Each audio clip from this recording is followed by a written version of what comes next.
Tete Mildred vadecida kuramba vachiperfecta mawriting skills avo vanyorera mama Ketty Tsamba. Welcome back to the channel guys, please don't forget to like and subscribe muchishare video redu kuti channel yedu igokura. Thank you for those who are returning nevari kutanga kuona guys.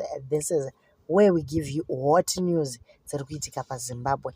Alright, so vanyora vakati tototi mamuka sei mama sis Ketty Masomera kumazuva ano muchatida here vakungoda aka kakomana keJohn isu makatikanda kumarara munhu wandaineya naye mazuva ose hauchadayira kana runhare kana tsamba haupindure. Wakaita sei?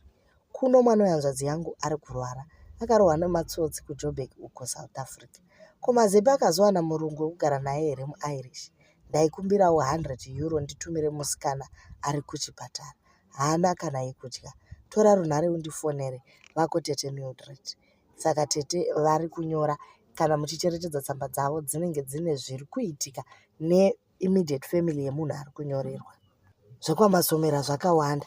Ukodhorina ari kutsamwira kuti Mazepe akaendeswa, anongoramba achingodada kuti aiwa murume wangu achaenda kumabhazi this and that. Saka pane hama dzaketi dziri kuJoburg dzinotodawo kubatsirwa. Saka vatete vari kungoti aiwa mukawo utarise uone dzimwe hama dzako dzinotodawo kubatsirwa kuSouth Africa iwe chero ukatumira 100 euro inenge yakangonaka.